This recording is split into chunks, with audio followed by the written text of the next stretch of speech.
Hello friends, welcome to my YouTube channel. Myself Sandeep Das. पिछले class में जो हमने झारखंड सेशन को शुरू किया है, उसमें से हम लोग झारखंड के जनजातीय आंदोलन के बारे में हम लोग पढ़ रहे हैं और आज हम तिलका आंदोलन के बारे में पढ़ेंगे, जो जेपीएससी और जेएसएससी में हमेशा यहाँ से क्वेश्चन बना के देता ही है। तो आप जेपीएससी और जेएसएससी के तरफ रुख किए हुए हैं, तो ये सेशन आपके लिए इम्पोर्टेंट है। आज तिलका आंदोलन के बारे में थोड़ा सा विस्तृत रूप से जानेंगे कि तिलका आंदोलन जो है मुख्य रूप से किन क्षेत्रों में ज्यादा प्रचलन था। ये किन क्षेत्रों में मुख्य रूप से ज्यादा प्रचलन था? तो संथाल परगना के राजमहल वाले क्षेत्र में तिलका आंदोलन चल रही थी। इसके जो नेतृत्वकर्ता थे वो हैं तिलका मांझी। ठीक है, तिलका मांझी के द्वारा तिलका आंदोलन का नेतृत्व किया जा रहा था। तिलका आंदोलन कब हुई थी? यह आंदोलन 1784-85 में उग्र रूप ले लिया था। हालांकि 1783 में इसकी शुरुआत कहीं ना कहीं छिटपुट तरीके से हो रही थी, बट अगर मुख्य रूप से बात करें तो 84-85 में यह आंदोलन अपना चरम सीमा पर था। ठीक है भाई, ये आंदोलन होने का मुख्य कारण क्या था?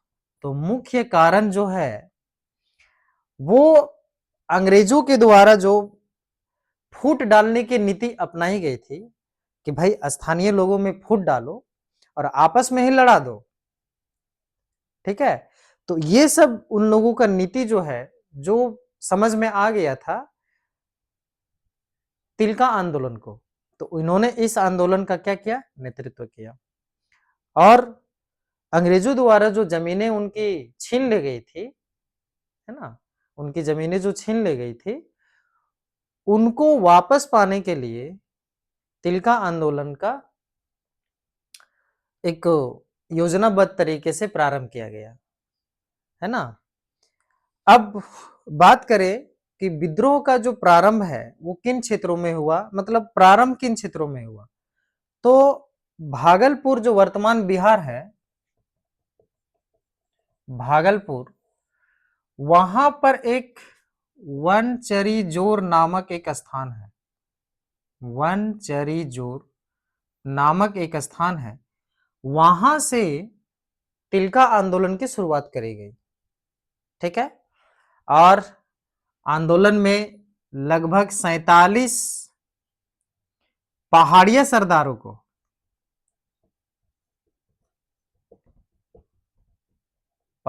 सरदारों को इसमें शामिल किया गया, है ना, उनका समर्थन लिया गया। ठीक है, और समर्थन के बाद यह आंदोलन में जितने भी लोग शामिल थे, उन लोग क्या करते थे कि सरकारी गोदामों को लूट लेते थे, और सरकारी गोदामों को लूट लेने के बाद वो लोगों में बंटवारा कर देते थे, बांट देते थे, उनके उनके खान पान सामग्री को बांट देते थे। ठीक है ना। इसी दौरान एक बार जो तिलका मांझी जो थे, उनके साथियों और सहयोगियों के द्वारा जो एक अंग्रेज अधिकारी थे जिनका नाम था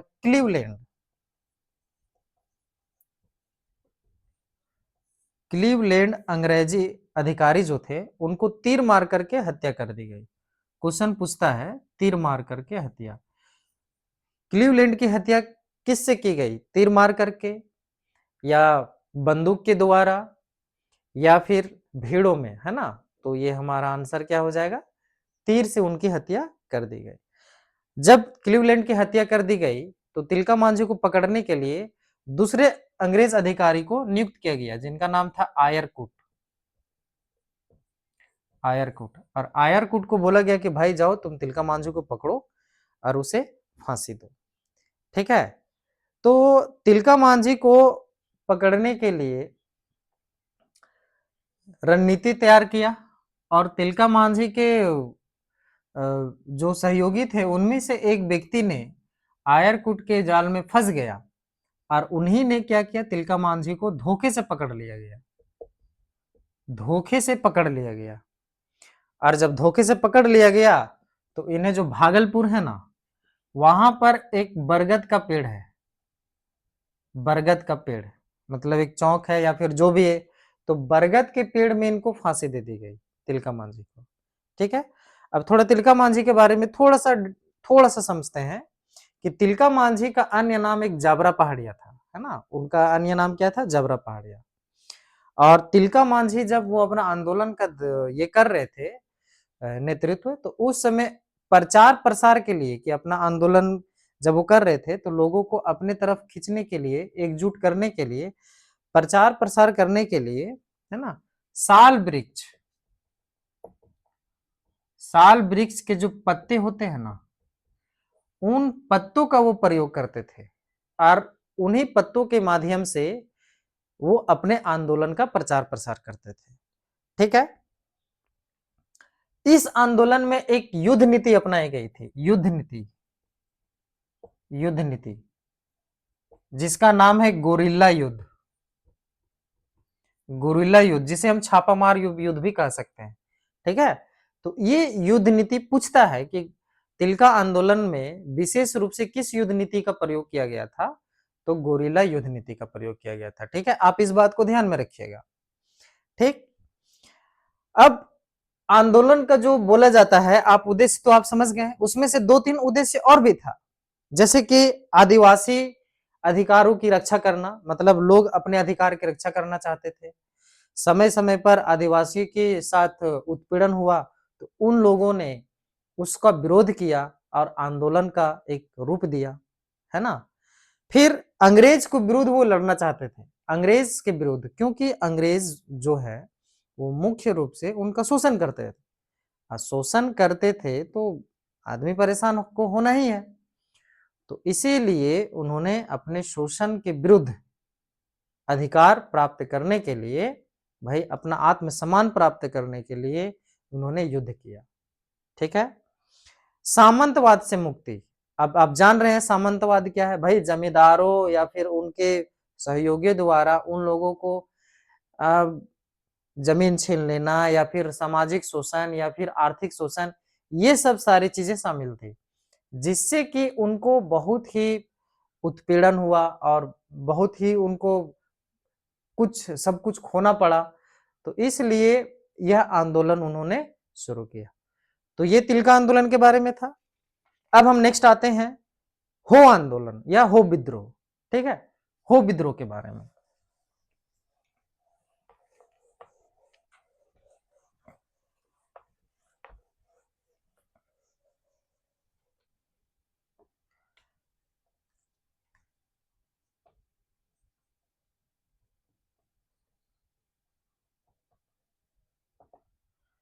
हो विद्रोह कब हुआ, है ना, वर्ष का किस वर्ष हुआ, तो हो विद्रोह मुख्य रूप से 1820-21 में हुआ था।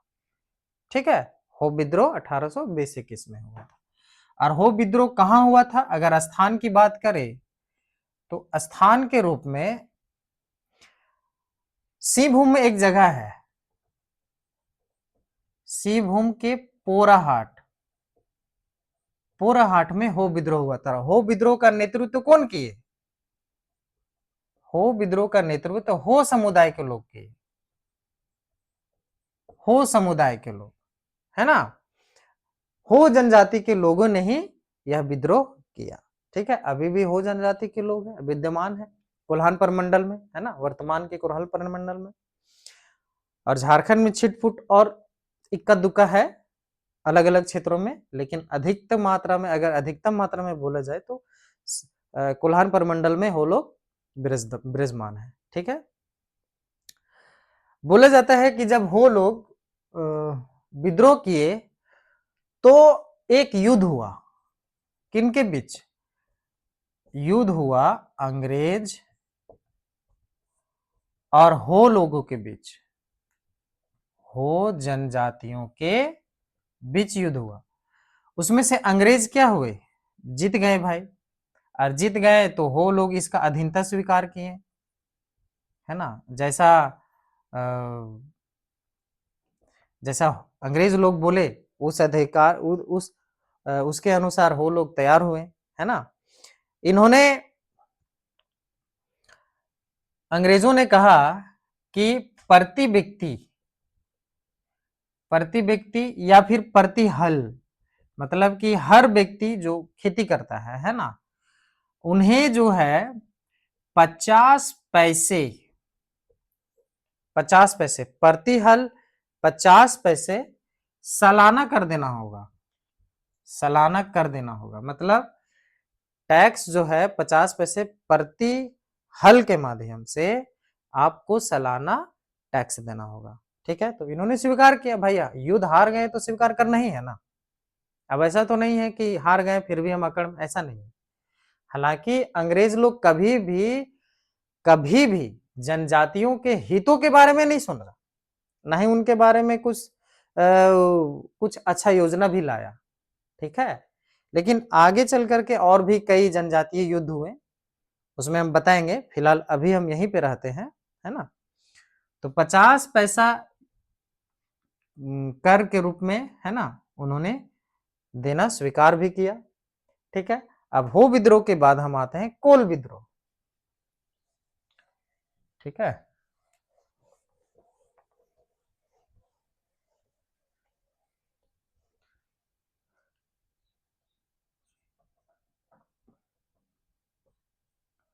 कोल विद्रोह के बारे में आते हैं।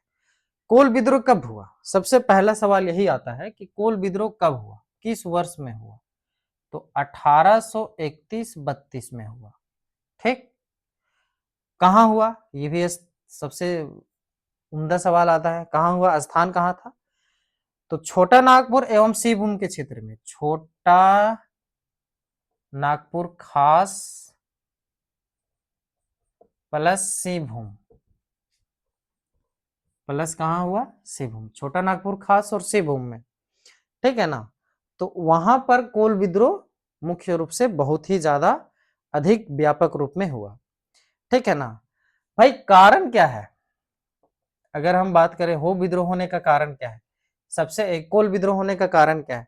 सबसे पहला कारण कि जो जनजाति लोग होते हैं, जनजाति लोग, उनका एक सांस्कृतिक परंपरा है कि जब भी वो पूजा पाठ करते हैं तो अपने देवता को कहीं कहीं सिंहबोगा बोला जाता है ना। तो सिंहबोगा ही नाम इसको बोलते हैं। अपने सिंहबोगा को, है ना, प्रसाद के रूप में हड़िया चढ़ाते हैं, हड़िया, हड़िया जो चावल के रस से बनता है ना, वो हड़िया। तो इस हड़िया में अंग्रेज लोग क्या किए, अपना वो बुद्धि दिमाग लगाएं, वैसे भी तो उन लोगों को दिमाग आउट ऑफ दिमाग रहता था, आप समझ ही रहे हैं। उन लोगों ने हड़िया पर क्या कर दिया गया, एक टैक्स लगा दिया गया, टैक्स लगा दिया, ठीक है। और टैक्स का नाम क्या था, पचतुई कर, पचतुई कर टैक्स, इस हड़िया का नाम दिया गया पचतुई कर, जो हड़िया पर लगा दिया गया। तो जब ये प्रसाद के रूप में लोग इसको सेवन भी करते हैं और प्रसाद के रूप में अपने देवी देवताओं को अर्पित भी करते हैं, जो इनका मुख्य चीज है, उसी पर अंग्रेज लोगों का आंखें गड़ गई और उन्होंने इस पर टैक्स लगा दिया। तो इन लोगों को गुस्सा आ ही गया, भाई ऐसा ये कैसे कर सकता है, एक तो बाहर से आया हुआ आदमी है। तो इन्होंने एकजुट होकर के, कोल लोगों ने एकजुट होकर के विद्रोह प्रारंभ कर दिया, ठीक है। और साथ ही साथ तत्कालीन कारण भी था, बहुत सारे तत्कालीन कारण थे। जैसे जमींदार लोग जो है अपने काम के लिए जमींदार लोग जो हैं, वो लोग इन लोगों से पैसा लेते थे, हो जनजाति लोग से, है ना, हो जनजाति लोग से पैसा लेते थे, कोल जनजाति लोग से पैसा लेते थे। कोल जनजाति लोग से ये क्या करते थे, पैसा ले लेते थे। भाई कि हमको अपना काम करना है तो तुम अपना ना देखेगा जी, लेकिन अपनों काम करने के लिए ये किसी भी तरह से बेईमानी करके, ठग करके या फिर जबरदस्ती किसी भी प्रकार से ये लोग पैसा लेते थे, है ना? तो जमींदारों के खिलाफ भी ये अपना आंदोलन शुरू किए, है ना? अंग्रेज लोग हड़िया में टैक्स लगाया, उसके बाद और भी कई और भी कई अनाप शनाप कर लगा दिया, अनाप शनाप कर लगा दिया कोई भी चीज में, है ना? खाद्य पदार्थ में भाई तुम खेती कर रहा है तो उसमें लगा दिया, तुम जो कुछ भी मतलब जो मन में आया एकदम लगाते गया, ठीक है? तो कोल विद्रोह होने का मुख्य कारण यह भी है। तो कोल समुदाय लोग बहुत ही ज्यादा इससे उग्र हो गए, है ना? उन लोगों के साथ आर्थिक शोषण, सामाजिक शोषण, हर तरह का शोषण उन लोगों के साथ किया गया और यही अत्याचार के विरुद्ध उन्होंने विद्रोह प्रारंभ किया। और विद्रोह प्रारंभ में मुख्य रूप से जो प्रमुख नेता की बात करें कि भाई कोई तो लीडर होते हैं ना, कोई भी अगर कोई भी कार्य किया जाता है तो उसके एक प्रमुख होते हैं, जिसमें से सिंगराई मानकी, बिंदराय मानकी, है ना? बिंदराय मानकी और सुरगा सुरगा, है ना? नाम है उनका सुरगा मुंडा, सुरगा मुंडा और क्या है दुखन शाही और दुखन शाही, ये सब सारे लोग प्रमुख नेता थे, इनके नेतृत्व में ही कोल विद्रोह प्रारंभ हुआ, ठीक है? बहुत बहुत उम्दा तरीके से यह विद्रोह हुआ, बहुत ही व्यापक तरीके से यह विद्रोह हुआ। और जब विद्रोह बहुत ही भयंकर तरीके से हो गया तो अंग्रेज लोग भी समझ गए कि यह विद्रोह दमाना बहुत जरूरी है, नहीं तो बाद में हमें लोग के ऊपर बहुत ही ज्यादा घाटा देखने को मिलेगा, है ना? तो उन्होंने इस विद्रोह को दबाना शुरू किया, इसका दमन भी किए, है ना? विद्रोह के परिणाम स्वरूप जब ये कोल विद्रोह जब हुआ बहुत ही उग्र तरीके से, तो उसका एक परिणाम रिजल्ट आया। क्या रिजल्ट आया भाई? रिजल्ट आया कि छोटा नागपुर खास क्षेत्र, है ना? ध्यान से देखिएगा, छोटा नागपुर खास प्लस रामगढ़ प्लस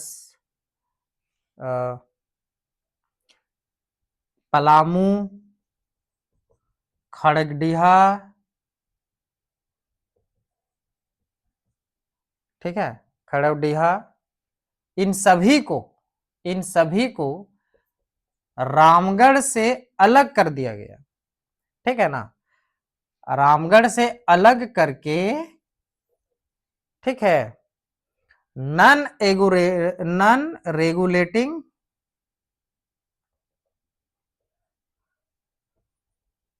एक्ट बनाया गया। कौन कौन सा राज्य या फिर प्रांत अलग किया गया? छोटा नागपुर खास को, रामगढ़ को, पलामू को और खड़गडिहा राज्य को। तो रामगढ़ ऑलरेडी रामगढ़ से अलग हो ही गया, है ना भाई? तो इसको सब अलग करके एक नॉन रेगुलेटिंग एक्ट बनाया गया जो भूमि संबंधी से रिलेटेड मतलब कि वर्तमान स्थितियों को देखते हुए यह कानून लाया गया, ठीक है ना? उसके बाद 1832 तक चला, तो 1834 में विल्किंसन ने दक्षिण पश्चिमी सीमांत एजेंसी, दक्षिण पश्चिम सीमांत agency, south west frontier agency की स्थापना किया, ठीक है?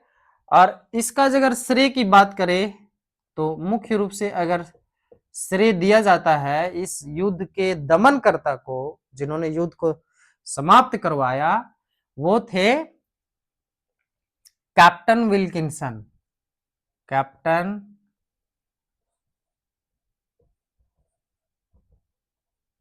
विल्किंसन, ठीक है ना।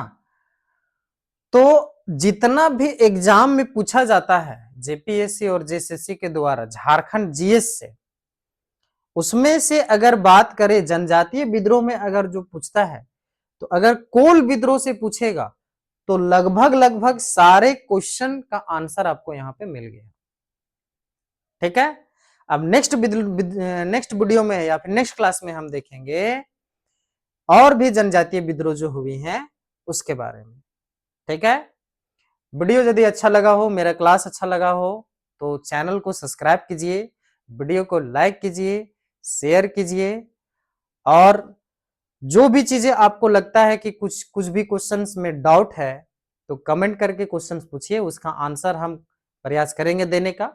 ठीक है, और हमारे साथ जुड़े रहिए। थैंक यू, जय हिंद।